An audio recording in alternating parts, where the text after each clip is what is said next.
Would you like to have people say yes to you reliably? This happens when you unleash your secret charisma.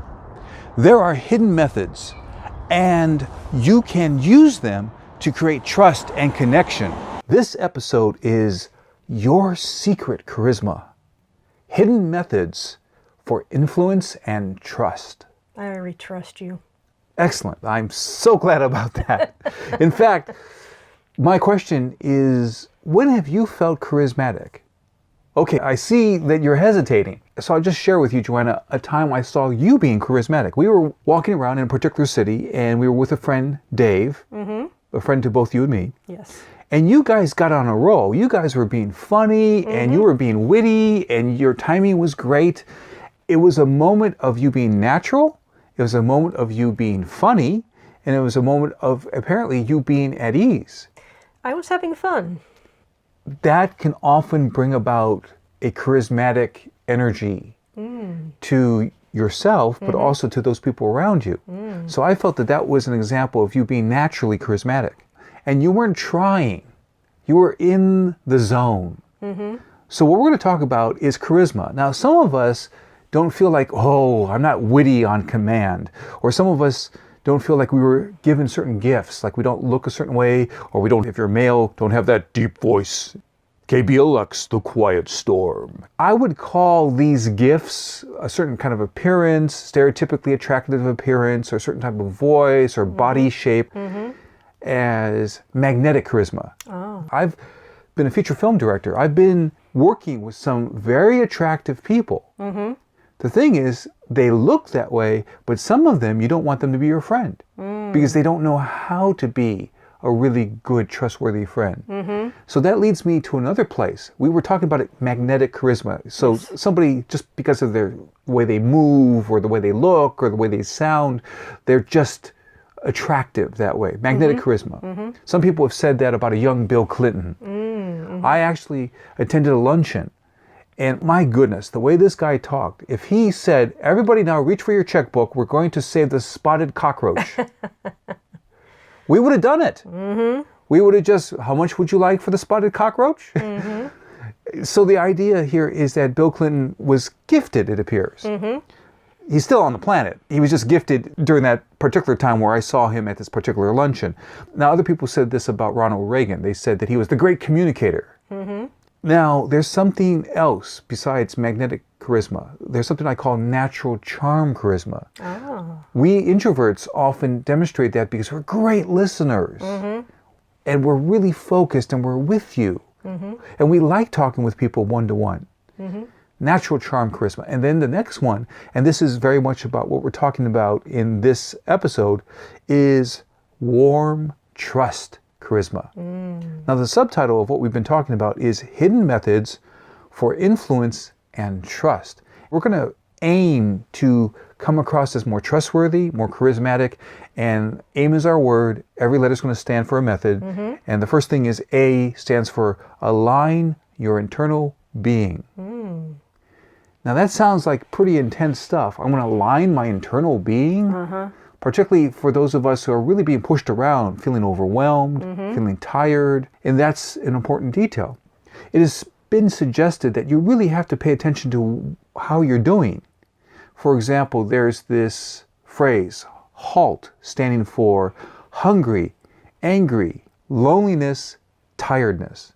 You can't be charismatic. You can't be in that space of warm trust charisma if you're being shot down or impaired by hunger, or being angry, or being tired, or being lonely. When we want to align our internal being, this means that some of us, I would do this. Before speaking to MBA students, I'd be on a train, and on that train, I would do a 3-minute meditation. So I could get myself into a good, calm, nurtured space inside. See, I'm not looking to be put in that space. Now, it has been shown in certain research, and certain authors are noticing this, that you could actually imagine being hugged for 20 seconds by someone you really love and who is so nurturing towards you. It could be a grandmother. And in imagining that, you could actually activate oxytocin, which is the bonding hormone inside our bodies, particularly for women. Just by imagining being hugged, you can align your internal body state. Why imagine when you can actually get a hug? Come here. Okay. Thank you. Anyway, but my point here is that we have more control over our internal state if we pay attention. Let's move on to I of AIM. Intensify experiences for trust. How we talk, what we talk about, what stories we tell, they either create a trust in the other person, for us, for what we can do, or they put up barriers to that trust. For example, if somebody comes into a job interview and they're late and they say, oh, the traffic was horrible, I hate drivers who do this and all that stuff, that is not creating experiences for trust. Because what they're doing is they're putting all responsibility on everybody outside. And you don't need somebody to join your work team who is a blamer, who puts all the responsibility outside to other people. Now, if the person says, I'm sorry, I made a mistake today, or I'm sorry, this was unusual. Usually I leave early. There was something that came up with my son and I needed to be at the school a little longer than I expected. Just tell the truth, but tell it in a way that I decided I did this, I took care of this, not blaming, oh, that terrible school, boy, why won't they get their act together? That kind of behavior. And this is all we have to realize. Your face, your body language, the stories you tell, you either are telling things with your body language or your tonality or your actual stories. You're either doing something where we can trust you or we can't trust you. That's why you never complain about a previous workspace or job or previous supervisor. It also puts a bad light on you because, you know, why would I want to hire somebody who's doing this to other people? Right, because if you're bad-mouthing other people who are not in the room, then when you're not in that room, let's say you were talking to a hiring manager, you might bad-mouth them because that's all we can pick up. So what we need to do is we need to intensify experiences for trust. So I see that you used to work at XY company and now you're applying with us. How was it at XY company? Oh, it was terrific. There were some really great people I got the opportunity to work with. We were able to do this, and it was so much fun because we were all dedicated. I mean, I loved putting all my effort and all my attention on making the team goal come true. See, this is all the kind of expression that intensifies experience for trust. Our next thing is now M of AIM, and that's move out the distractions. Now you see this in TV shows or movies where one roommate gets mad at the other roommate, and next thing you know, all their stuff is now on the sidewalk outside the apartment's window. You move out the distractions like you move out the terrible roommate. Now what are these distractions? Distractions can be, well, certainly if you have a scowl on your face or if you're feeling upset inside, or if to the job interview, for example, on the way there, let's say somebody cuts you off in traffic. You have got to do what's necessary to bring yourself into a better, more peaceful space, including maybe taking a walk around the block before you actually walk into the place, and deep breathe while you're walking and look at the sun that's out. Not directly, that's not good for the eyes, but I mean being aware of the sun glistening on the leaves and see the trees in the park area next to the building or whatever it is. But you have to get yourself to a good space, move out the distractions inside yourself, so that you won't have those distractions causing trouble that prevents you coming across with warm trust, charisma. It's also a good idea, like try to get to work a little bit early so that you can deep breathe in your car, maybe play some nice music. Absolutely, and that takes us back to the first part, which was A, for align your internal being. Music is fantastic. I can listen to certain music that will just instantly transport me to a wonderful, good feeling, just fantastic. And in fact, it's great to develop a playlist before you go to the job interview. So what is my enthusiastic, uplifting energy? You're simply the best is a particular chorus of a song. And if that pumps you up and you feel really good, now some of us have to chill out because some of us may come across with too much. So maybe we need something more soothing and more refreshing and more quiet to get to a nice calm down position. If someone is more excitable, you might need to get to a calm down position. But all of these elements form your secret charisma because this is happening inside you. And all of these methods are about making you more influential. You see, your confidence is contagious. Your calm is contagious. Your enthusiasm is contagious. Your good feelings about life is contagious. You might find it necessary or valuable to write in a journal all the things you're grateful for.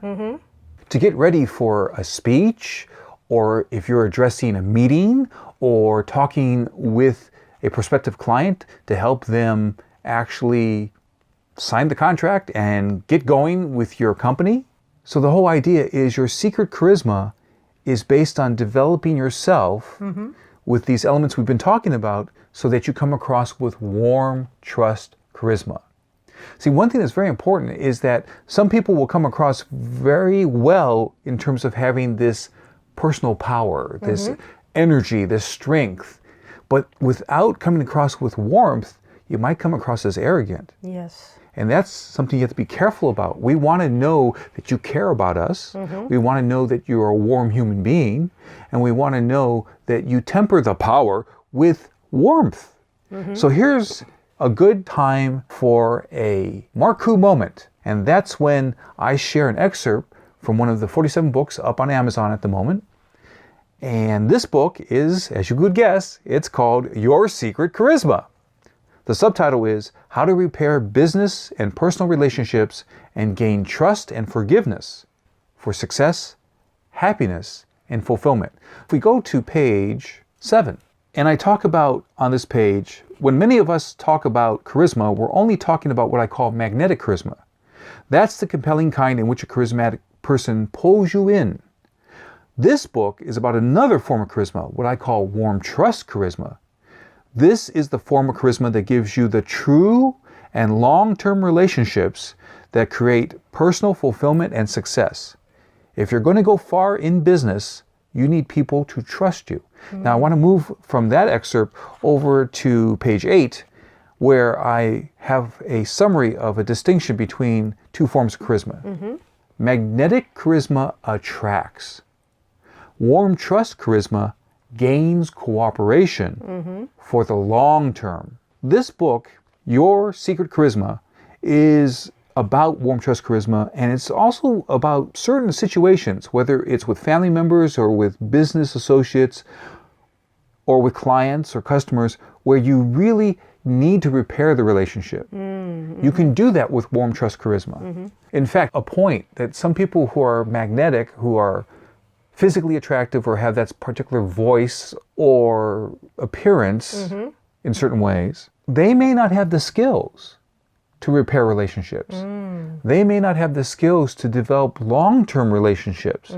We hear about all the sad situations with movie stars, how they go through 3, 4, 5 different marriages, something like that, because maybe along the way, what would help them is to learn warm trust charisma.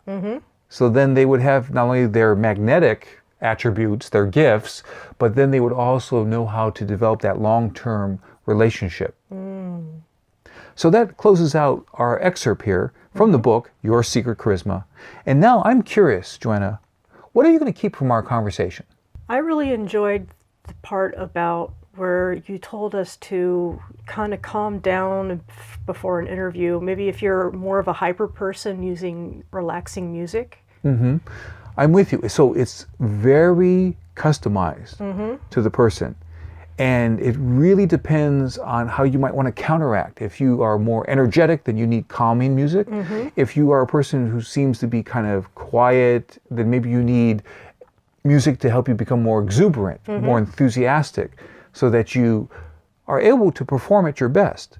And performing at your best is part of expressing warm trust charisma so that you can create the happiness, connection, and fulfillment and success that you really want. Something I call, and we'll be working on today with each other, warm trust charisma. This is when you take things that are distracting and you push them out of the way and you make that connection. And that's the kind of charisma we're talking about. I learned a lot about how to deal with different type of people and how to understand them. So it was really, really great for me to know. And talking to us about his experiences of how to influence and how to get the most from our experience in communicating with others. I loved listening to Tom today. He gave us some really easy practical tips that we could take away, simple strategies using the AIMS method, and it was really interactive and I thoroughly enjoyed it. He shared with us some of the practical tips using soft-hearted persuasion. Very much enjoy his speech and yeah, thank you, Tom.